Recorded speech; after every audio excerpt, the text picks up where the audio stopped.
अस्सलाम वालेकुम, welcome to talimdost.com। हमारा आज का लेक्चर चैप्टर नंबर 3 एंजाइम्स पे होगा। तो आज के लेक्चर में हम जो डिस्कस करने जा रहे हैं बेसिकली इंट्रोडक्शन देखेंगे, एंजाइम्स होते क्या हैं, स्ट्रक्चर्स ऑफ एंजाइम्स, एंजाइम का काम करने का तरीका, उनका structure, cofactors and its types, cofactors क्या होते हैं और उसकी टाइप्स क्या हैं, किस किस टाइप्स के कोफैक्टर लगे होते हैं एंजाइम के साथ, कैरेक्टरिस्टिक्स ऑफ एंजाइम्स, एंजाइम की खुसूसियात क्या है, mechanisms of enzyme action, enzymes काम कैसे करते हैं, and the factor affecting rate of enzyme, और कौन कौन से अमल हैं, कौन कौन से फैक्टर्स हैं जो कि एंजाइम्स के ऊपर अफेक्ट करते हैं। और लास्टली हम डिस्कस करेंगे इनहिबिटर्स को कि इनहिबिटर्स क्या होते हैं और इनकी कितनी टाइप्स हैं, ये हम सब इसमें देखेंगे। What is enzyme? एंजाइम होता क्या है? Enzymes are basically biological molecules जो कि ज्यादातर प्रोटीन्स होती हैं। बायोलॉजिकल मॉलिक्यूल से मुराद ये है कि ये ऐसे मॉलिक्यूल्स हैं जो कि लिविंग सिस्टम्स में पाए जाते हैं, यानी कि लिविंग सिस्टम्स में पाए जाने वाले मॉलिक्यूल्स और खसूसन प्रोटीन के बने हुए हैं। याद रखिएगा, तमाम एंजाइम्स प्रोटीन ही के बने होते हैं, लेकिन समटाइम इन प्रोटीन्स पार्ट के साथ कुछ नॉन प्रोटीन पार्ट्स भी अटैच हो जाते हैं, लेकिन majorly enzymes are made up of protein. अब फंक्शन क्या है एंजाइम्स का, ये तो हमने देख लिया कि एंजाइम्स प्रोटीन के बने हुए हैं, लेकिन एक्चुअली एंजाइम करते क्या है? Enzymes are basically catalyst. Catalyst क्या होता है?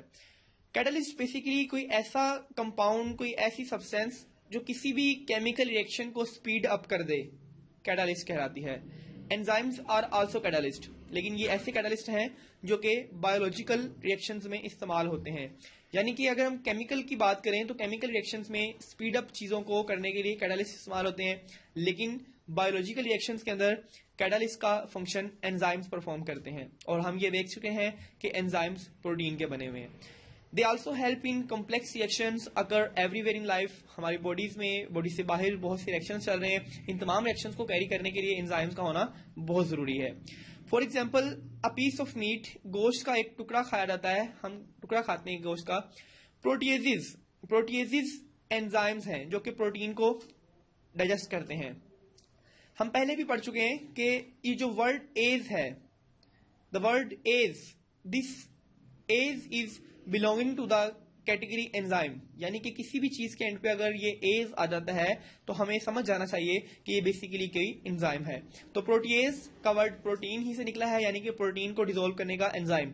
तो अगर हम मीट का एक पीस खाते हैं तो प्रोटीएज काम करेंगे और इस प्रोटीन को तोड़ेंगे, क्योंकि मीट के अंदर बहुत सी प्रोटीन्स मौजूद हैं और प्रोटीन्स आपस में जुड़ी हुई हैं पेप्टाइड्स बॉन्ड के जरिए। तो ये प्रोटीएजेस उनकी पेप्टाइड्स बॉन्ड को तोड़ेंगे और उन्हें अमाइनो एसिड्स में कन्वर्ट कर देंगे। तो बेसिकली एंजाइम का काम यही है, किसी रिएक्शन को फास्ट कर देना, किसी रिएक्शन को कैटालाइज करवाना। Then structure of enzyme. Enzyme का स्ट्रक्चर क्या है, एंजाइम बना कैसे हुआ है? एक बात तो हमने तय कर ली कि enzyme is made up of protein, और आप चैप्टर 2 में पढ़ के आए हैं कि प्रोटीन्स की 4 लेवल होते हैं, primary level, secondary level, tertiary level and quaternary level. तो जो प्रोटीन्स हमारे पास हैं एंजाइम्स के लिए, दीज आर स्पेशल प्रोटीन्स, ये कुछ खास किस्म की प्रोटीन्स हैं जो कि ग्लोबुलर स्ट्रक्चर की भी मुश्तमिल है। यानी कि एंजाइम्स ऐसी प्रोटीन के बने होते हैं जिनके पास ग्लोबुलर स्ट्रक्चर है। ग्लोबुलर स्ट्रक्चर का मतलब है कि एक ऐसी प्रोटीन जो कि अपने ही ऊपर ट्विस्टेड होके एक ग्लोब लाइक सर्कुलर शेप बना दे, such type of protein is known as globular protein. जैसा कि आपको पिक्चर में दिखाया भी जा रहा है कि एक प्राइमरी स्ट्रक्चर जब कॉइल करता है तो सेकेंडरी बनता है, सेकेंडरी स्ट्रक्चर जब मजीद कॉइलिंग करता है तो टर्शियरी बनता है, और टर्शियरी के बाद क्वाटरनरी स्ट्रक्चर पे जाके आपके पास एक ग्लोबुलर स्ट्रक्चर आ जाता है, which is a 3 dimensional space, यानी कि जो कि एक 3D स्ट्रक्चर है। तो इससे हमें ये वाज़िया हो गया कि एंजाइम्स प्रोटीन ही के बने हुए हैं, लेकिन ये प्रोटीन ग्लोबुलर प्रोटीन है, यानी कि ये प्रोटीन स्पेशल टाइप की प्रोटीन है।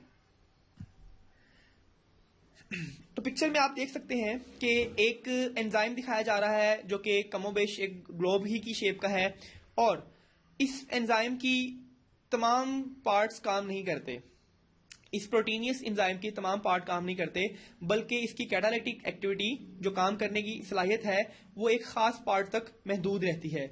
इस पार्ट को हम कहते हैं active site. The portion which is active during the catalysis और during the reaction process is called active site. यहाँ पे आपको दिखाया जा रहा है कि ये बहुत बड़ी प्रोटीन है, लेकिन प्रोटीन में से जो एक्चुअली काम कर रहा है, जहां सबस्ट्रेट बाइंड करेगी, वो जस्ट इतना सा पार्ट है, और इसी पार्ट को हम एक्टिव साइट कहते हैं, क्योंकि यही एक्टिव साइट है जिसने कैटालिसिस को प्रमोट करना है, जिसने कैटालिसिस को तेज करना है। इसी तरह से कैटालिसिस का प्रोसेस कैसे होता है, इसका मैकेनिज्म क्या है, उसको हम देखेंगे। How enzyme become active to carry out a reaction. एक एंजाइम कैसे एक्टिवेट हो जाता है, कैसे रिएक्शन को कैरी आउट करवाता है, उसका एक स्टेप है। स्टेप देखते हैं। दिस इज आवर एंजाइम, जो कि ग्लोबुलर शेप का है। इसके अंदर आपको स्पेसिफिक सिमेट्री नजर आ रही है, स्ट्रक्चर नजर आ रहे हैं। ये स्ट्रक्चर बहुत इंपॉर्टेंट है। एक्टिव साइट के ऊपर इन खास स्ट्रक्चर्स का मौजूद होना ही इसकी स्पेसिफिसिटी को बरकरार रखता है। एंजाइम की एक प्रॉपर्टी ये है कि एंजाइम्स आर स्पेसिफिक, यानी कि ये मखसूस हैं। हर एंजाइम हर चीज पे रिएक्ट नहीं करता, किसी एक खास चीज के लिए एक खास एंजाइम दरकार होता है, और उनकी ये स्पेसिफिसिटी यही शेप्स मेंटेन करवाते हैं। एंजाइम की ये शेप बेसिकली एक खास सबस्ट्रेट को अपने साथ बाइंड करवाने के लिए बहुत जरूरी है। तो जैसा कि हम देख सकते हैं कि ये हमारा एंजाइम है, और इसकी एक्टिव साइट की शेप के मुताबिक ही एक सबस्ट्रेट आई है और आके इसके साथ बाइंड करती है। इस बाइंडिंग के बाद ये सबस्ट्रेट दो चीजों में कन्वर्ट हो जाती है और प्रोडक्ट्स बनके रिलीज हो जाती है। यानी कि इससे हमें ये पता चलता है कि हमारा एक एंजाइम एक सबस्ट्रेट के मॉलिक्यूल से रिएक्ट करता है। रिएक्शन चलने के बाद जब प्रोडक्ट्स दोबारा से सेपरेट होती हैं, तो हमारी सबस्ट्रेट अब प्रोडक्ट में कन्वर्ट हो चुकी है और एंजाइम हमें दोबारा से फ्री मिल गया है। इसी रिएक्शन को मद्देनजर रखें तो हमें दो तरह की बातें पता चलती हैं। नंबर 1 कि आपका सबस्ट्रेट प्रोडक्ट में कन्वर्ट हो गया। नंबर 2 एंजाइम्स जिस तरह से हमने इस्तेमाल किया था इंटैक्ट, उसी तरह से हमें एंजाइम वापस भी मिल गया। यही वजह थी कि हम कहते हैं कि enzymes are not used up in a chemical reaction, कि रिएक्शन के दौरान एंजाइम्स इस्तेमाल नहीं होते। बिलाशुबा एंजाइम रिएक्शन में इस्तेमाल हुआ है, लेकिन चूंकि एंजाइम हमें पहले की तरह दोबारा मैसर हो गया है, इसलिए हम कहते हैं there is no net result in the enzyme concentration. जितना एंजाइम हम डालते हैं उतना एंजाइम हमें एंड पे मिल भी जाता है। तो हम कहते हैं कि एंजाइम की कोई भी अमाउंट यूज नहीं की गई। The reaction substrate is attached to the active site consisting of only a few amino acid. इसकी एक्टिव साइट कुछ अमाइनो एसिड्स पे मुश्तमिल है। ये अमाइनो एसिड्स के साथ मिलके एंजाइम सबस्ट्रेट कॉम्प्लेक्स बनाती है, और इस रिएक्शन के बाद प्रोडक्ट रिलीज हो जाती है। तो इस डायग्राम में आपको दिखाया जा रहा है कि कैसे एक एंजाइम है और एक सबस्ट्रेट है, और ये एंजाइम उस सबस्ट्रेट के साथ बाइंड करता है। तो बाइंड करने के बाद एक एंजाइम सबस्ट्रेट कॉम्प्लेक्स बना, और वो चीज दोबारा से सेपरेट होगी एक प्रोडक्ट बन के। इस तरह से हमने देखा कि किस तरह से एक एंजाइम और एक सबस्ट्रेट का रिएक्शन मुकम्मल होता है। इसके बाद एक एग्जांपल ली जा रही है यहाँ पे लैक्टेज एंजाइम। लैक्टेज बेसिकली अभी हमने जिक्र किया था कि जिस भी वर्ड के साथ एज का वर्ड आता है तो ये शो करेगा कि this is an enzyme, and lactase का वर्ड निकाला गया है लैक्टोज से। एक ऐसी शुगर है जो कि मिल्क में मौजूद होती है। A milk sugar is known as lactose. The enzyme which work on lactose is called lactase. तो आप देख सकते हैं कि यहाँ पे एक एंजाइम है हमारे पास lactase. This enzyme is binding with lactose, ये लैक्टोज से बाइंड कर रहा है। एंजाइम सबस्ट्रेट कॉम्प्लेक्स बना, और उसके बाद जब ये चीजें सेपरेट हुई तो प्रोडक्ट की फॉर्म में हमारे पास जो लैक्टोज थी that is converted into glucose and galactose. यानी कि इस लैक्टोज को हमने ग्लूकोज और ग्लैक्टोज में कन्वर्ट कर दिया, और इस रिएक्शन के लिए, इस कन्वर्जन के लिए दिस एंजाइम वाज नेसेसरी। तो ये एक एंजाइम की मदद से होने वाला रिएक्शन है। देन देयर इज एनिमेशन, जो कि आपको दिखाया जा रहा है कि कैसे एक एंजाइम मौजूद है, सबस्ट्रेट आते हैं, उससे साथ अटैच होते हैं, अटैच होने के बाद प्रोडक्ट में कन्वर्ट होते हैं और एंजाइम को छोड़ के चले जाते हैं। फिर इसी तरह से अगला रिएक्टेंट आता है, अगला सबस्ट्रेट आता है, कन्वर्जन के बाद चला जाता है। इस डायग्राम से आपको ये पता चलता है कि एक एंजाइम ही बहुत सी सबस्ट्रेट को रिएक्टेंट में, बहुत सी सबस्ट्रेट्स को प्रोडक्ट में कन्वर्ट करने का काम कर सकता है। यानी कि एक ही एंजाइम इस तरह के बहुत से काम करने के लिए काफी है। Then the next is cofactor. Cofactor बहुत इंपॉर्टेंट बात है। हमने इस एंजाइम के इंट्रोडक्शन में देखा कि enzyme is made up of protein, लेकिन हम देखते हैं कि सम टाइम इस प्रोटीन के बने हुए एंजाइम के साथ कुछ नॉन प्रोटीन पार्ट्स भी अटैच होते हैं, तो यही कोफैक्टर है। एनी नॉन प्रोटीन पार्ट जो कि एंजाइम का हिस्सा हो, जो एंजाइम के साथ अटैच हो, वो कोफैक्टर कहलाता है। कोफैक्टर की क्या अहमियत है? Although it is a non-protein part, but it is very important for the proper functioning of enzyme. Enzyme के बिल्कुल सही तरीके से काम करने के लिए इन कोफैक्टर्स का होना बहुत जरूरी है। कोफैक्टर्स डिफरेंट तरह की चीजें हो सकती हैं, magnesium ion, ferrous ion, copper ion, zinc ion, ये तमाम चीजें अगर इस प्रोटीन के साथ अटैच हों तो ये कोफैक्टर हो सकती हैं। कोफैक्टर्स की भी हम आगे कुछ टाइप्स कर देते हैं। कोफैक्टर्स में अगर तो आपके पास मैग्नीशियम आयन है, कोई भी मेटल आयन है और वो अटैच्ड है प्रोटीन पार्ट के साथ, तो ऐसे कोफैक्टर को हम एक्टिवेटर का नाम दे देते हैं। ऐसे कोफैक्टर को हम एक्टिवेटर कहते हैं, यानी कि आपकी इनएक्टिव प्रोटीन पार्ट के साथ अगर कोई एक्टिवेटर लगा हो, अगर कोई मेटल आयन लगा हो, तो ऐसे मेटल आयन को हम एक्टिवेटर कह देते हैं। डायग्राम में दिखाया जा रहा है कि एक प्रोटीन पार्ट के साथ एक एक्टिवेटर अटैच है।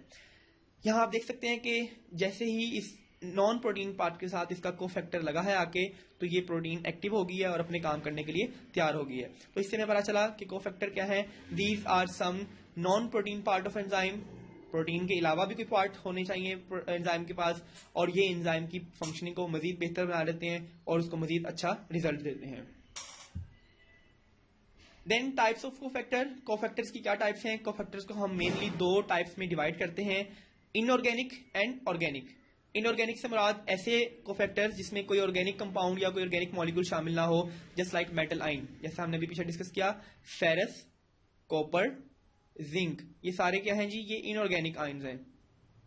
इसी तरह से ऑर्गेनिक में विटामिन्स और इसी तरह के कुछ और कंपाउंड्स हो सकते हैं जो कि एंजाइम के साथ बाइंड करते हैं और ये ऑर्गेनिक नेचर के हैं और ये उनकी फंक्शनिंग को बढ़ा देते हैं। ऑर्गेनिक ग्रुप्स को हम मजीद दो ग्रुप्स में डिवाइड कर देते हैं। Number 1 prosthetic group and number 2 coenzyme. Prosthetic group को हम ऐसे विटामिन या ऐसे ऑर्गेनिक कंपाउंड्स जो एंजाइम के साथ स्ट्रॉन्ग बॉन्ड्स बना के अटैच हों, जो एंजाइम के साथ स्ट्रॉन्ग कोवेलेंट बॉन्ड बना के अटैच हों, उन्हें हम प्रोस्थेटिक ग्रुप्स कहते हैं। जबकि ऐसे ग्रुप्स, ऐसे ऑर्गेनिक ग्रुप्स जो कि स्लाइट रिलेशंस बनाएं, जो ज्यादा टफ बाउंडनेस ना करें, नॉन कोवेलेंटली बाउंड हो, ऐसे ग्रुप्स को हम कोएंजाइम का नाम देते हैं। यानी कि हमने देखा कि कोफैक्टर्स की दो टाइप्स हैं, अगर ऑर्गेनिक है या फिर इनऑर्गेनिक है। इनऑर्गेनिक को हम एक और नाम देते हैं, दैट इज एक्टिवेटर। जबकि ऑर्गेनिक को भी हम दो कैटेगरीज कह देते हैं, that is prosthetic group and coenzyme group. ऐसा ऑर्गेनिक ग्रुप जो कि कोवेलेंटली बाउंड है उसे हम प्रोस्थेटिक ग्रुप कहते हैं, और ऐसा ऑर्गेनिक ग्रुप जो कि नॉन कोवेलेंटली बाउंड है उसे हम कोएंजाइम का नाम देते हैं। Basically these all three are type of cofactors on the basis of their properties and functional. आपने उन्हें तीन कैटेगरीज में डिवाइड कर दिया। Number 1 activator, number 2 coenzyme and number 3 prosthetic group. Then हमारे पास एंजाइम की कुछ और टर्मिनोलॉजीज भी मौजूद हैं। दो टर्मिनोलॉजीज हैं जी, एक है जी एपोएंजाइम और अदर वन इज होलोएंजाइम। एपोएंजाइम और होलोएंजाइम में क्या फर्क है? अभी हमने डिस्कस किया कि एंजाइम के साथ, एंजाइम बिलाशुबा एक प्रोटीन का बना हुआ पार्ट है, लेकिन इस प्रोटीन के पार्ट के साथ कुछ नॉन प्रोटीन पार्ट्स भी अटैच होते हैं। तो एक ऐसा एंजाइम जिसके साथ इसका कोफैक्टर यानी कि प्रोटीन और नॉन प्रोटीन पार्ट दोनों अटैच हैं, ऐसे एंजाइम को हम कहते हैं holoenzyme. An apoenzyme together with its cofactor, a whole enzyme is complete and catalytically active site। ठीक है, तो ऐसा एंजाइम जिसके पास प्रोटीन और नॉन प्रोटीन पार्ट दोनों शामिल हैं, जिसके पास प्रोटीन और कोफैक्टर दोनों शामिल हैं, होलो एंजाइम कहलाता है। जबकि ऐसा एंजाइम जिसके पास कोई एक्टिवेटर या कोई कोफैक्टर नहीं है, जस्ट प्रोटीन पार्ट पे मुश्तमिल एंजाइम एपोएंजाइम कहलाता है। An apoenzyme is an inactive enzyme, यानी कि जो काम करने की सलाहियत नहीं रखता। Activation of enzyme occur upon binding of an organic or inorganic cofactor. इसके साथ जब कोई ऑर्गेनिक या इनऑर्गेनिक फैक्टर बाइंड करेगा तभी एक्टिवेट होगा, अदरवाइज एक्टिवेट नहीं हो पाएगा। इस हमने क्या सीखा कि बेसिकली सिर्फ प्रोटीन पार्ट पे मुश्तमिल एंजाइम को एपोएंजाइम कहते हैं, जब तक इसके साथ कोएंजाइम बाइंड ना करे। लेकिन जैसे ही कोएंजाइम इसके साथ बाइंड करता है तो ये दोनों मिलके, एपोएंजाइम और कोएंजाइम मिलके एक होलो एंजाइम बना देते हैं। आप इसको याद रखने के लिए वर्ड होल से इसका ज़हन में सीक्वेंस रख सकते हैं। द होल मीन मुकम्मल। तो एक मुकम्मल एंजाइम वही होगा जिसके पास प्रोटीन और नॉन प्रोटीन पार्ट दोनों हो, ऐसे एंजाइम को हम होलो एंजाइम कहते हैं।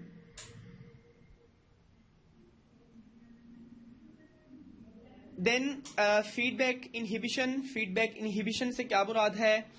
इनहिबिशन का वर्ड इनहिबिट से निकला है। इनहिबिट का मतलब है जी किसी को रोक देना। तो फीडबैक इनहिबिशन यानी कि एंजाइम किसी प्रॉपर फंक्शनिंग को रोकते हैं तो हम कहते हैं इनहिबिशन। फीडबैक किसे कहते हैं? Feedback is basically a process जिसके अंदर किसी एक रिएक्शन की या किसी एक प्रोसेस की पीछे दोबारा से इंफॉर्मेशन दी जाए कि आया कि ये काम ठीक है या ठीक नहीं है। ऐसे रिस्पॉन्स को हम फीडबैक कहते हैं। एंड फीडबैक इनहिबिशन एक ऐसा अमल है जो कि ऐसा रिस्पॉन्स है जो कि उस चीज के होने को रोक देता है। तो एंजाइम्स का फीडबैक इनहिबिशन चीजों को रेगुलेट करने में बहुत हेल्पफुल है। हमारी बॉडी में बहुत से रिएक्शंस चल रहे हैं, बहुत सी चीजें प्रोड्यूस हो रही हैं, लेकिन ये तमाम चीजें एक खास हद में बन रही हैं। ये तमाम रिएक्शंस एक खास हद में बनते हैं, ना ये अपनी मखसूस हद से ऊपर जा सकते हैं और ना ये मखसूस हद से नीचे आने चाहिए। इनको रेगुलेट किया जाता है और इस रेगुलेशन में, इस रेगुलेटरी मैकेनिज्म में फीडबैक इनहिबिशन का बहुत इंपॉर्टेंट रोल है। हम देखते हैं कि ये फीडबैक कैसे की जाती है। इधर एग्जाम्पल में आप देख सकते हैं कि देयर इज एंजाइम 1। हमारे पास एक एंजाइम है जो कि इस ब्लू सबस्ट्रेट को इस्तेमाल करता है, एंजाइम सबस्ट्रेट कॉम्प्लेक्स बनाता है और इसको एक प्रोडक्ट में कन्वर्ट कर देता है। इस प्रोडक्ट को हम इंटरमीडिएट सबस्ट्रेट का नाम दे रहे हैं क्योंकि अभी ये हमारी फाइनल प्रोडक्ट नहीं है, ये एक दरमियान में बनने वाली प्रोडक्ट है। दिस इंटरमीडिएट सबस्ट्रेट, दरमियान में बनने वाला ये सबस्ट्रेट एक मजीद एक और एंजाइम से बाइंड करेगा। इस एंजाइम से बाइंड करने के बाद ये कन्वर्ट कर दिया जाएगा इनटू दी फाइनल प्रोडक्ट या फिर इनटू दी एंड प्रोडक्ट। यानी कि हमने देखा कि कैसे एक प्रोडक्ट को सेकंड प्रोडक्ट में एंड सेकंड से थर्ड प्रोडक्ट में कन्वर्ट किया गया। This is the end product. हमारी ये एंड प्रोडक्ट जाके हमारे एंजाइम से बाइंड करती है और उसे रोक देती है। यानी कि हम देख सकते हैं अगर हमारी इस प्रोडक्ट का कंसंट्रेशन सेल्स में या बॉडी में ज्यादा होगा तो ये हमारे एंजाइम के काम करने को रोक रही है।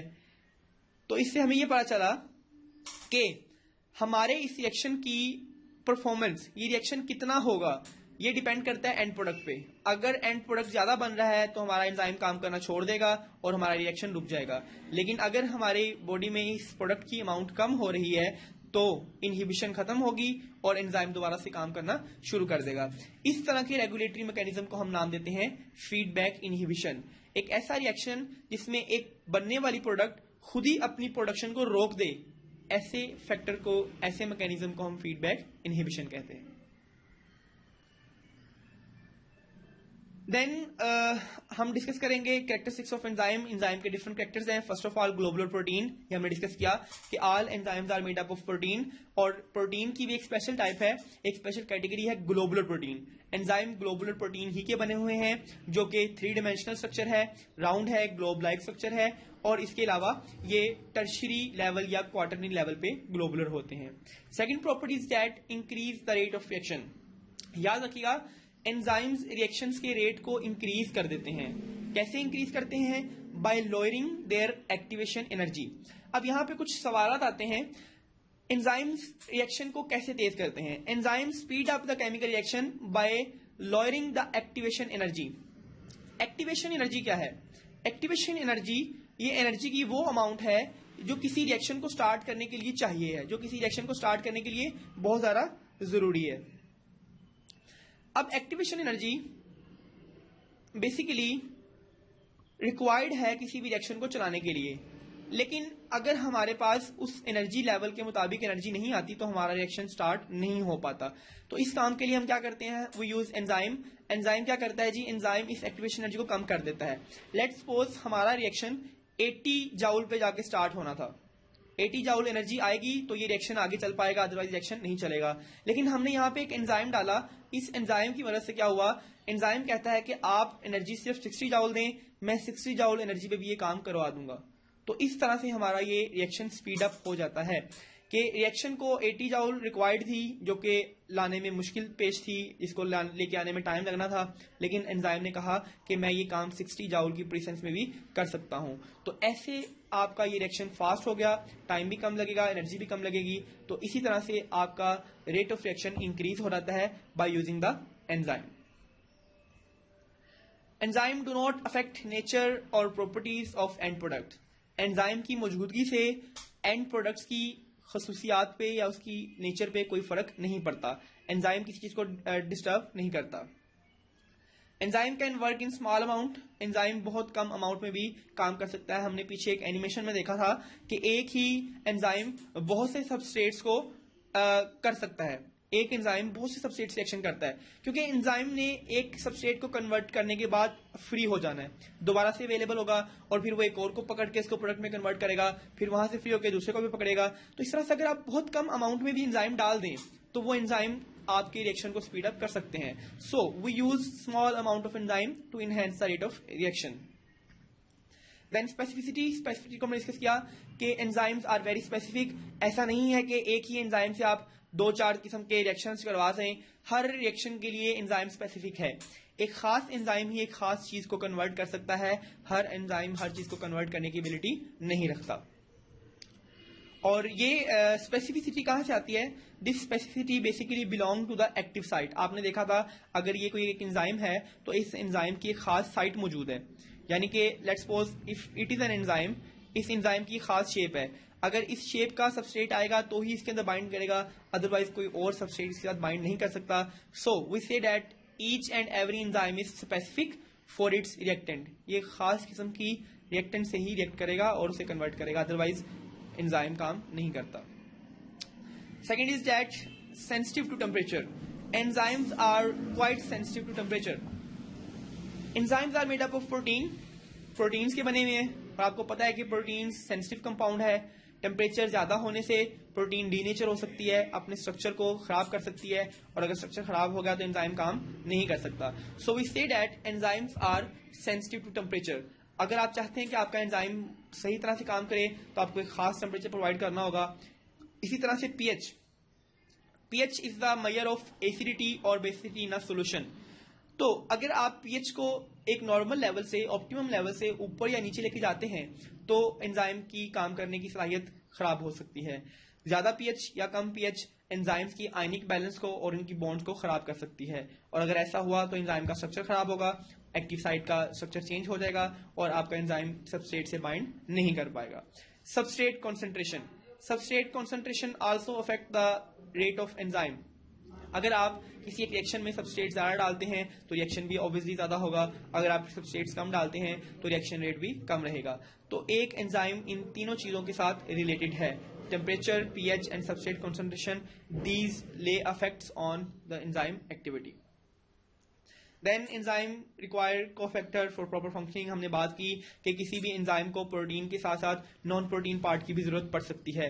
प्रॉपर और बेहतर फंक्शनिंग करने के लिए एंजाइम्स को अक्सर प्रोटीन के साथ नॉन प्रोटीन पार्ट चाहिए होता है, इसे हम कोफैक्टर कहते हैं, और इस पार्ट की मौजूदगी में एंजाइम बेहतर काम करता है।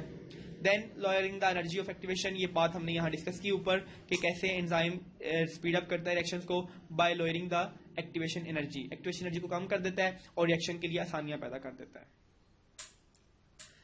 Then some enzymes are potentially damaged if manufactured in the active form. कहा जाता है कि कुछ एंजाइम्स ऐसे होते हैं जो कि बड़े खतरनाक होते हैं और अगर वो एक्टिव फॉर्म में रिलीज किए जाएं तो नुकसान का सबब बन सकते हैं। एग्जाम्पल हम ले रहे हैं जी पेप्सिनोजेन की। पेप्सिनोजेन बेसिकली एक इनएक्टिव फॉर्म है पेप्सिन एंजाइम की। पेप्सिन वो एंजाइम है जो कि हमारे स्टमक में रिलीज होता है और प्रोटीन्स को हजम करने के, डाइजेस्ट करने के, ब्रेक करने के काम आता है। हम खुराक खाते हैं, वी ईट मीट, हम गोश्त खाते हैं, गोश्त में प्रोटीन्स हैं। इस प्रोटीन वाले गोश्त को हजम करने के लिए इनको तोड़ना पड़ता है और तोड़ने का काम हम इस पेप्सिन एंजाइम से करवाते हैं। लेकिन अगर ये पेप्सिन एंजाइम इस एक्टिव फॉर्म में आपके स्टमक में रिलीज कर दिया जाए तो ये पेप्सिन एंजाइम आपके स्टमक की वॉल जो कि प्रोटीन ही की बनी हुई है उसको भी डाइजेस्ट कर सकता है। इस तरह के कामों को, इस तरह के हादसात को रोकने के लिए पेप्सिन को एक इनएक्टिव फॉर्म में रिलीज किया जाता है, that is pepsinogen. Pepsinogen protein को डाइजेस्ट नहीं कर सकती, तो जब आपके स्टमक में पेप्सिनोजिन आती है वो काम करने के काबिल नहीं होती, लेकिन जैसे ही फूड आती है तो स्टमक में HCl भी सिक्रीट होता है और पेप्सिनोजिन HCl की मौजूदगी में एक एक्टिव एंजाइम पेप्सिन में कन्वर्ट हो जाती है और हमारा रिएक्शन चलता है। तो इस तरह से हमें पता चला कि एंजाइम्स इनएक्टिव फॉर्म में भी हो सकते हैं और उनको एक्टिवेट भी किया जा सकता है जब उनकी जरूरत पेश आए। डायग्राम में आप देख सकते हैं कि कैसे एक इनएक्टिव पेप्सिनोजिन दिखाया जा रहा है। बेसिकली ये पेप्सिन एंजाइम काम नहीं करेगा, दिस इज इनएक्टिव पेप्सिनोजिन, क्योंकि इसकी दोनों एक्टिव साइट्स के दरमियान एक ब्लू फाइबर आपको नजर आ रहा है। जब तक ये फाइबर यहाँ मौजूद है ये दोनों पार्ट्स आपस में कोलैबोरेट नहीं करेंगे, एक्टिव साइट बन ही नहीं पाएगी। लेकिन जब पीएच लो हुई, जब ऐसे ही HCl आएगा, पीएच लो हो जाएगी और ये पार्ट इसमें से रिमूव हो जाएगा। ये पार्ट रिमूव होगा तो आपके पास एक्टिव साइट की प्रॉपर शेप अवेलेबल है। अब यहाँ पे आके सबस्ट्रेट बाइंड करेगी और उसके तोड़ने का अमल जारी हो जाएगा। तो इस तरह से हमने देखा कि कैसे एंजाइम्स को एक्टिव और डीएक्टिव दोनों तरह की प्रोसेस में मैनेज किया जाता है। इसके बाद हम बात करेंगे जी मैकेनिज्म ऑफ एंजाइम एक्शन के एंजाइम बेसिकली काम कैसे करता है, इसका मैकेनिज्म क्या है। सबसे पहला स्टेप, एंजाइम बाइंड करता है सबस्ट्रेट के साथ। आपने सबस्ट्रेट डाली, एंजाइम भी मौजूद है, ये दोनों चीजें आपस में बाइंड करेंगी। These two things are going to make each other. ये दोनों चीजें बाइंड होती हैं, बाइंड करने के बाद एक कॉम्प्लेक्स बन जाता है। This complex is known as enzyme substrate complex. इसके अंदर एंजाइम और सबस्ट्रेट दोनों मौजूद हैं। अब इस एंजाइम सबस्ट्रेट कॉम्प्लेक्स की स्टेबिलिटी बहुत लो है। This enzyme substrate complex is very unstable, और अनस्टेबल होने की वजह से ये कॉम्प्लेक्स ब्रेक आउट हो जाता है और एंजाइम हमें दोबारा से अवेलेबल होगा और प्रोडक्ट सेपरेट हो जाएगी। तो this is the basic mechanism of enzyme action कि कैसे एक एंजाइम रिएक्टेंट से या सबस्ट्रेट से बाइंड करता है, एंजाइम सबस्ट्रेट कॉम्प्लेक्स बनता है और उसके बाद हमारी प्रोडक्ट्स बन जाती हैं और enzyme is again available. This is the basic mechanism of enzyme action. Then we discuss the active site. हम बात कर रहे थे कि एक एंजाइम के पास एक खास पोर्शन है जो कि काम करता है, जिसको हम एक्टिव साइट के नाम से जानते हैं। एक्टिव साइट की आगे मजीद दो टाइप्स हैं जो कि हम बाइंडिंग साइट और कैटालाइटिक साइट के नाम से जानते हैं। एक्टिव साइट बेसिकली दो पोर्शंस में मुश्तमिल है। बाइंडिंग साइट नाम ही से वाज़ेह है, ये ऐसी साइट है जो कि सबस्ट्रेट को बाइंड करवाती है। बाइंडिंग साइट की स्पेसिफिक शेप ही एक खास और स्पेसिफिक सबस्ट्रेट को चूज करती है, यानी कि इस शेप के मुताबिक सबस्ट्रेट को चूज किया जाएगा और उसे बाइंड करवाया जाएगा। इस बाइंडिंग प्रॉपर्टी की वजह से ही हमने इसका नाम बाइंडिंग साइट रखा है। जबकि बाइंडिंग साइट के बाइंड करवाने के बाद दूसरा काम कैटालिटिक साइट का है। कैटालिटिक साइट वो असल साइट है जो कि कैटालाइसिस या फिर रिएक्शन में हिस्सा लेगी और एक एंजाइम को अपना काम परफॉर्म करवाने में हेल्प आउट करेगी। देन हम डिस्कस करेंगे मॉडल्स। एंजाइम्स पे स्टडी की गई, डिफरेंट साइंटिस्ट ने देखा कि एंजाइम ये काम कर रहे हैं, इनका मैकेनिज्म देखा गया, इनकी प्रॉपर्टीज देखी गई। Then different scientist try to present a model, यानी कि साइंटिस्ट ये देखना चाह रहे थे कि बेसिकली क्या मॉडल है, एंजाइम का रिएक्शन का नमूना क्या है, काम कैसे करता है। तो फर्स्ट जो आपके पास मॉडल आता है, this model is belong to Emil Fischer. Emil Fischer scientist थे जी, इन्होंने 1890 में एक मॉडल पेश किया। इनके मुताबिक एक एंजाइम एक रिजिड सरफेस है, यानी कि एक एंजाइम की एक्टिव साइट रिजिड है। रिजिड कहा जाता है ठोस को, यानी कि ऐसी चीज जो चेंज नहीं होती, जो कि खास शेप में ही रहती है। इनके मुताबिक एक एंजाइम के काम करने का तरीका बिल्कुल इस तरह से है जैसे एक ताले और चाबी का रिश्ता है। जिस तरह से एक चाबी एक खास ताले को खोल सकती है, इसी तरह से एक एंजाइम एक खास सबस्ट्रेट को ही ओवरलैप कर सकता है। उसके अलावा अगर कोई एंजाइम या अगर कोई सबस्ट्रेट आएगा तो एंजाइम उसको सेपरेट नहीं कर पाएगा। इस मॉडल को हम कहते हैं की एंड लॉक मॉडल, कि एक खास एंजाइम के लिए एक खास शेप की सबस्ट्रेट होना लाजमी है, अदरवाइज रिएक्शन कामयाब नहीं होगा। लेकिन इस मॉडल के अंदर कुछ चीजें सही नहीं थी। जैसा कि आप डायग्राम में देख सकते हैं, एक खास एंजाइम आ रहा है और एक खास प्रोडक्ट को चेंज करवा रहा है। लेकिन मसला ये था कि हमारे पास कुछ ऐसे रिएक्शंस भी आते हैं जिसके अंदर सबस्ट्रेट एंजाइम के साथ परफेक्टली मैच नहीं करती, बल्कि कुछ हद तक मिलती जुलती है और फिर भी वो रिएक्शन कर सकती है। तो ऐसी केस में फिर हमने एक इम्प्रूव्ड मॉडल पेश किया, जिस मॉडल का नाम है induced fit model. Induced fit model was presented by Koshland. Scientist Koshland ने 1959 में इंड्यूस्ड फिट मॉडल दिया। इसके नाम ही से वाज़िह है कि इसका एक्टिव साइट रिजिड नहीं है। ये बेसिकली ऐसा मॉडल है जो अपने अंदर फिटनेस को, अपने अंदर चेंजेस को इंड्यूस कर सकता है। इसके मुताबिक एक्टिव साइट रिजिड नहीं है, फिक्स नहीं है, बल्कि it has the ability to modify. अगर इसके पास कोई थोड़ा सा चेंज सबस्ट्रेट आता है तो फिर भी ये अपने आप को मॉडिफाई करने की एबिलिटी रखती है। तो induce fit model is more advanced and more reliable. हम इस पर ज्यादा एतबार करते हैं और इसी को आजकल हम एक परफेक्ट मॉडल तस्लीम करते हैं कि एक सबस्ट्रेट एंजाइम के साथ बाइंड कर सकती है, चाहे उसके स्ट्रक्चर में थोड़ी बहुत चेंजेस भी हों, एंजाइम अपने आप को फिट कर सकता है, एंजाइम का अपने अंदर फ्लेक्सिबिलिटी रखता है। ऐसे मॉडल को हम कहते हैं induce fit model. Diagram showing that एक सबस्ट्रेट आ रहा है, लेकिन वो सबस्ट्रेट आपके इस एंजाइम के साथ परफेक्टली मैच नहीं करता, लेकिन फिर भी ये सबस्ट्रेट बाइंड हो जाता है, एंजाइम अपने आप को फ्लेक्सिबल करता है और करने के बाद इस प्रोडक्ट्स को बाहर निकाल देता है। तो ये एक बेसिकली हमें एग्जांपल शो की जा रही है कि कैसे एक एंजाइम फिट हो सकता है एक किसी भी सबस्ट्रेट के साथ जो उससे थोड़ा बहुत मैच करती है। Then factors affecting the rate of enzyme action, एक एंजाइम के एक्शन के ऊपर कौन कौन से फैक्टर्स अफेक्ट करते हैं, कौन कौन सी चीजें अफेक्ट करती हैं। The first factor is the factor of enzyme concentration, यानी कि हम एक रिएक्शन करवाना चाह रहे हैं और उसके अंदर एंजाइम की अमाउंट में, एंजाइम की कॉन्सेंट्रेशन से रिएक्शन पे क्या फर्क पड़ता है, हम ये देखने जा रहे हैं। तो ग्राफ हमें ये दिखाता है, एक्स एक्सिस पे हम प्लॉट कर रहे हैं एंजाइम की कॉन्सेंट्रेशन कि एंजाइम कितना लेंगे, वाई एक्सिस पे हम प्लॉट कर रहे हैं रेट ऑफ रिएक्शन कि रिएक्शन का रेट कितना है। अगर आप एंजाइम्स को देखें, ग्राफ में वाज़ह तौर पे दिखाया जा रहा है कि जैसे जैसे एंजाइम की कॉन्सेंट्रेशन बढ़ रही है वैसे वैसे ही आपका रिएक्शन का रेट भी ऊपर जा रहा है। यानी कि हम अगर एंजाइम की कॉन्सेंट्रेशन बढ़ाते हैं तो रिएक्शन का रेट भी बढ़ जाता है। लेकिन ये मामलात एक खास हद तक होते हैं, इसके बाद जाके ये रिएक्शन स्टॉप हो जाता है, ये रिएक्शन रुक जाता है।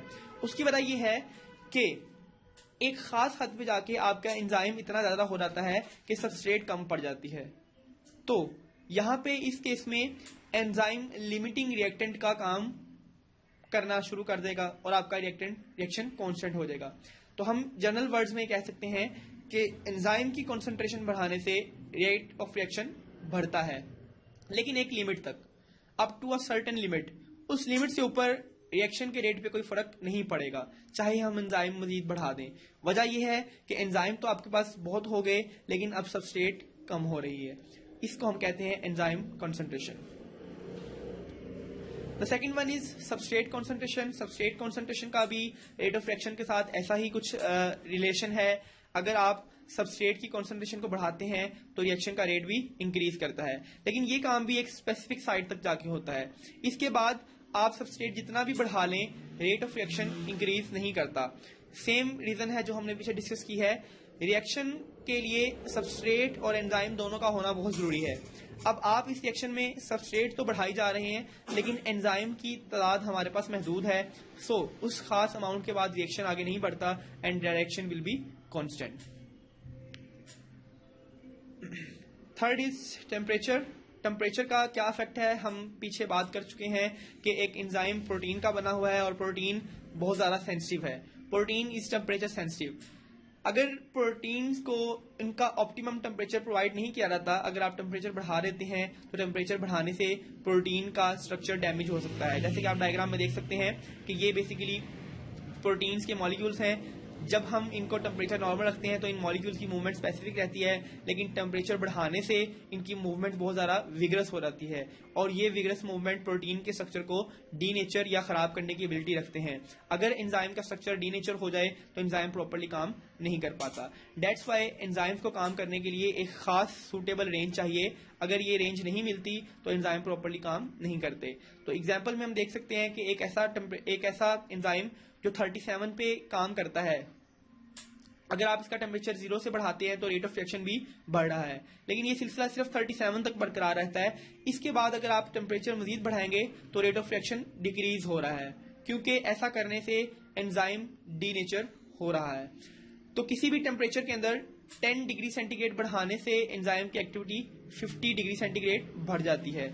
10 डिग्री टेम्परेचर बढ़ाने से एंजाइम 50 टाइम मोर काम करता है, लेकिन ये सिर्फ ऑप्टिमम रेंज के करीब करीब की बात है। अगर आप एंजाइम का रेट बहुत ज़्यादा बढ़ा देंगे तो एंजाइम डीनेचर हो जाएगा, खराब हो जाएगा और अपना काम करना छोड़ देगा।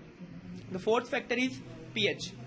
पीएच किसे कहते हैं? पीएच एक सोल्यूशन में acid, what is pH? PH एक सोल्यूशन के अंदर एसिड या बेस की कितनी अमाउंट मौजूद है, इसका अंदाजा हम उसके पीएच से लगाते हैं। एक एंजाइम के प्रॉपर काम करने के लिए उसकी पीएच का सूटेबल होना बहुत जरूरी है। अगर पीएच कम होगी तो भी एंजाइम सही काम नहीं करेगा, अगर पीएच ज्यादा होगी तो भी एंजाइम काम नहीं करेगा, क्योंकि पीएच के कम या ज्यादा होने से एंजाइम के स्ट्रक्चर पे, उसकी प्रोटीन कॉन्फ़िगरेशन पे चेंजेस आ जाते हैं। तो हम चाहते हैं कि अगर हमारा एंजाइम सही काम करे तो उसके लिए हमें उसे पीएच की एक प्रॉपर रेंज देनी होगी, जिसे हम ऑप्टिमम पीएच के नाम से जानते हैं। तो हर एंजाइम अपने खास लेवल पे काम करता है जिसे हम ऑप्टिमम पीएच का नाम देते हैं। अगर आप डायग्राम में देखें, ग्राफ में देखें, तो ऑप्टिमम पीएच के ऊपर एंजाइम की एक्टिविटी मैक्सिमम है, लेकिन अगर आप पीएच कम करें या ज्यादा करें तो एंजाइम की एक्टिविटी हमेशा कम होती है। सो प्रॉपर फंक्शन करने के लिए एंजाइम की पीएच को ऑप्टिमम रेंज में रहना बहुत जरूरी है। एनिमेशन में आप देख सकते हैं कि एक ऑप्टिमम पीएच के ऊपर एंजाइम बाइंड करेगा आपकी सबस्ट्रेट के साथ, लेकिन अगर आपका एसिड लेवल या आपकी पीएच बहुत ज़्यादा कम होती है तो प्रोटीन का स्ट्रक्चर भी चेंज हो रहा है, और प्रोटीन के स्ट्रक्चर चेंज होने से एक्टिव साइट भी चेंज हो गई और आपका ये एंजाइम किसी काम का नहीं रहेगा। Then we are going to study our last topic, that is inhibitor. Inhibitors क्या होते हैं? इनहिबिटर्स का वर्ड बेसिकली डिराइव किया गया है इनहिबिट से। इनहिबिट का उर्दू में मीनिंग है इनहिबिट करना, यानी कि मना करना। इनहिबिटर्स ऐसे कंपाउंड्स हैं जो किसी भी एंजाइम को काम करने से मना कर देता है, यानी कि एक ऐसा chemical substance which react with N enzyme, एक ऐसा केमिकल सब्सटेंस जो कि एंजाइम के साथ रिएक्ट करेगा सबस्ट्रेट की जगह और इसको काम करने से रोक देगा, यानी कि ये प्रोडक्ट में चेंज नहीं होगा और एंजाइम को ब्लॉक कर देगा। ऐसे ब्लॉकर्स को या ऐसे रोकने वाले इफेक्ट्स को हम इनहिबिटर्स कहते हैं। इनहिबिटर्स की दो टाइप्स हैं, रिवर्सिबल इनहिबिटर और इरिवर्सिबल इनहिबिटर। रिवर्सिबल इनहिबिटर ऐसे इनहिबिटर्स हैं जिनके इफेक्ट्स को हम रिवर्स कर सकते हैं, यानी कि जिनके इफेक्ट्स को हम नलिफाई कर सकते हैं, जबकि इरिवर्सिबल इनहिबिटर ऐसे इनहिबिटर हैं जो एक दफा आपके एंजाइम के साथ बाइंड कर गए तो दोबारा रिमूव नहीं होते और आपके एंजाइम को परमानेंटली ब्लॉक कर देते हैं। रिवर्सिबल इनहिबिटर जैसा हमने बात की कि ये ऐसे एंजाइम्स हैं या ऐसे इनहिबिटर्स हैं जो कि रिवर्स किए जा सकते हैं, इनके इफेक्ट्स को हम खत्म भी कर सकते हैं। इनकी भी दो टाइप्स आगे, कॉम्पिटिटिव इनहिबिटर और non competitive inhibitor. Competitive inhibitor ऐसे इनहिबिटर्स जो कि आपकी सबस्ट्रेट के साथ कंपटीशन करते हैं, नाम ही से वाज़ेह है कॉम्पिटिटिव मीन कंपटीशन करने वाला। अगर आपके सबस्ट्रेट की और इनहिबिटर की शेप बिल्कुल सेम है तो इस सेम शेप की वजह से आपका इनहिबिटर आपकी सबस्ट्रेट की जगह पे एंजाइम के साथ बाइंड कर जाएगा। बाइंड तो कर गया लेकिन कैटालिसिस नहीं होगी, तो ये यहाँ पे कंपटीशन में आ गया। ये आपके सबस्ट्रेट के साथ बाइंड कर गया लेकिन उतर नहीं रहा, आपके एंजाइम को ब्लॉक किया हुआ इसने। लेकिन अगर हम सबस्ट्रेट की अमाउंट बहुत ज्यादा बढ़ा दें तो फिर चांसेस होंगे कि आपका इनहिबिटर यहां से उतर जाए और सबस्ट्रेट यहां पे लग जाए। तो इस केस में हम इसकी सबस्ट्रेट बढ़ाने से, सबस्ट्रेट की लेवल बढ़ाने से इस इफेक्ट को कम कर सकते हैं।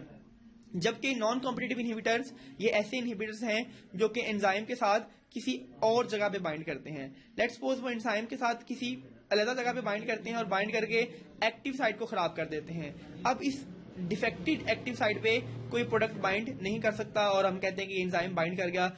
चूंकि इस एंजाइम की शक्ल इसके सबस्ट्रेट से मैच नहीं होती और ना ही इसकी कॉन्सेंट्रेशन चेंज करने से इस पे कोई फर्क पड़ेगा, ऐसे इनहिबिटर्स को हम नाम दे देते हैं नॉन कॉम्पिटिटिव इनहिबिटर्स। तो हमने बात की इनहिबिटर एक ऐसा सब्सटेंस है जो कि रिएक्शन को रोक देता है, कम कर देता है, एंजाइम की एबिलिटी को कम कर देता है। इसकी दो टाइप्स हैं, रिवर्सिबल एंड इरिवर्सिबल। रिवर्सिबल वो है जो कि रिवर्स की जा सकती है, इरिवर्सिबल रिवर्स नहीं की जा सकती। रिवर्सिबल की दो टाइप्स हैं, कॉम्पिटिटिव एंड नॉन कॉम्पिटिटिव। जिसमें कॉम्पिटिशन होगा कॉम्पिटिटिव कहलाएगी, जिसमें नॉन कॉम्पिटिशन नहीं होगा नॉन कॉम्पिटिटिव कहलाएगी। यहाँ पे आपको एग्जाम्पल दी जा रही है कि कैसे एक एंटीबायोटिक्स एंजाइम्स का काम करते हैं। एंटीबायोटिक्स जो हम मेडिसिन खाते हैं वो जरासीमों को, बैक्टीरिया को कैसे मारती हैं, वो बेसिकली इनहिबिटर्स ही होती हैं। ये एंजाइम्स आपके बैक्टीरिया के साथ बाइंड कर जाते हैं और उन्हें कन्वर्ट कर देते हैं इनटू अदर। तो ये मेडिसिन आपके बैक्टीरिया के एंजाइम को खराब कर देती हैं और उनकी प्रोडक्ट्स के साथ बाइंडिंग को रोक देती हैं, इसीलिए ये उनके इनहिबिटर्स का काम करती हैं। तो एंटीबायोटिक्स हम इसीलिए खाते हैं कि ये जाके बैक्टीरिया के एंजाइम्स को खराब कर दें और बैक्टीरिया काम ना कर पाए और बीमारी का सिलसिला रुक जाए। देन कंपैरिजन, रिवर्सिबल और इरिवर्सिबल को कंपेयर करेंगे, इनके अंदर देखें क्या इनके अंदर डिफरेंसेस हैं, क्या सिमिलरिटीज हैं। रिवर्सिबल इनहिबिटर्स बाइंड करता है कोवलेंट इंटरेक्शंस, कोवलेंट बॉन्ड के जरिए। एक रिवर्सिबल इनहिबिटर एंजाइम के साथ मुकम्मल तौर पे मजबूत बॉन्ड्स बना के नॉन कोवलेंट इंटरेक्शंस के तौर पे काम करता है, यानी कि ये वीक लिंकेजेस हैं। Non covalent mean weak linkages, weak bonds. जबकि इरिवर्सिबल एंजाइम के साथ कोवलेंट इंटरेक्शंस बनाता है, कोवलेंट एंजाइम के साथ कोवलेंट बॉन्ड्स बनाता है और इसे हम कहते हैं स्ट्रॉन्ग इंटरेक्शन। यही वजह है कि रिवर्सिबल रिवर्स हो सकता है और इरिवर्सिबल रिवर्स नहीं होता। Reversible do not perform any chemical changes, reversible कोई केमिकल चेंज नहीं लेके आता, बस टेम्परेरी सा चेंज करता है। जबकि इरिवर्सिबल मुकम्मल तौर पे बाइंड करता है और उनकी कैटालिटिक एक्टिविटी को मुकम्मल तौर पे खराब कर देता है ताकि वो कोई भी काम ना कर पाए। Reversible inhibitors can be reverse, इनको रिवर्स किया जा सकता है, इनसे हम वापस अपनी काम की मतलब की चीज निकाल सकते हैं क्योंकि इनहिबिटर और सबस्ट्रेट के दरमियान किसी टाइप की बॉन्डिंग मौजूद नहीं है। तो चूंकि बॉन्डिंग नहीं है, मजबूत बॉन्डिंग नहीं है, तो हम इनहिबिटर और सबस्ट्रेट को सेपरेट कर सकते हैं। लेकिन इस केस में चूंकि स्ट्रॉन्ग बॉन्डिंग है तो हम इनको सेपरेट करने का काम आसानी से नहीं कर सकते। Then competitive inhibition versus non competitive inhibition diagrammatically दिखाई जा रही है कि आप इसमें देख सकते हैं कि एक एंजाइम के साथ एक्टिव साइट पे सबस्ट्रेट लग रहा है। This is a competitive inhibitor. ये वीक लिंकेजेस से अटैच है, रिमूव भी किया जा सकता है और ये उसकी एलोस्टेरिक साइट पे बाइंड नहीं हो रहा। अगर आप इसके लेवल को बढ़ाएंगे, सबस्ट्रेट को बढ़ा देंगे, तो ये कॉम्पिटिटिव इनहिबिटर उतर सकता है।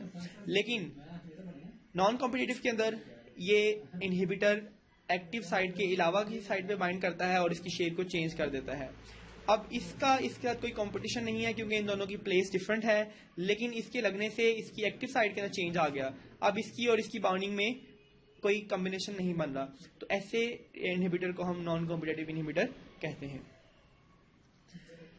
तो दिस इज द डायग्राम जो कि शो कर रही है कि कैसे एंजाइम्स के साथ सबस्ट्रेट भी मौजूद हैं और इनहिबिटर भी मौजूद हैं। देयर आर इक्वल चांसेस, दोनों तरह के चांसेस मौजूद हैं कि एक एंजाइम के साथ सबस्ट्रेट बाइंड करेगा या फिर एक एंजाइम के साथ इनहिबिटर बाइंड करेगा। अगर तो एक एंजाइम के साथ सबस्ट्रेट बाइंड करेगा तो ये एंजाइम प्रोडक्ट में कन्वर्ट हो जाएगी, लेकिन अगर एंजाइम के साथ ड्रग या फिर इनहिबिटर बाइंड करता है तो आपकी ये एंजाइम्स किसी काम के नहीं रहेंगे और ये किसी भी उसको कैटालाइज नहीं कर पाएंगे। This is the enzyme binding with the substrate and the substrate is converting into the product. हमारा बेसिक मकसद यही है।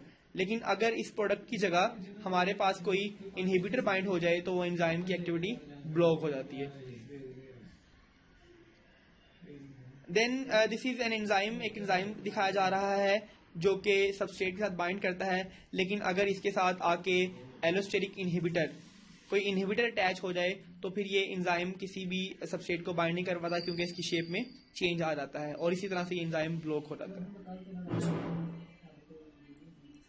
This is for all about. Thank you.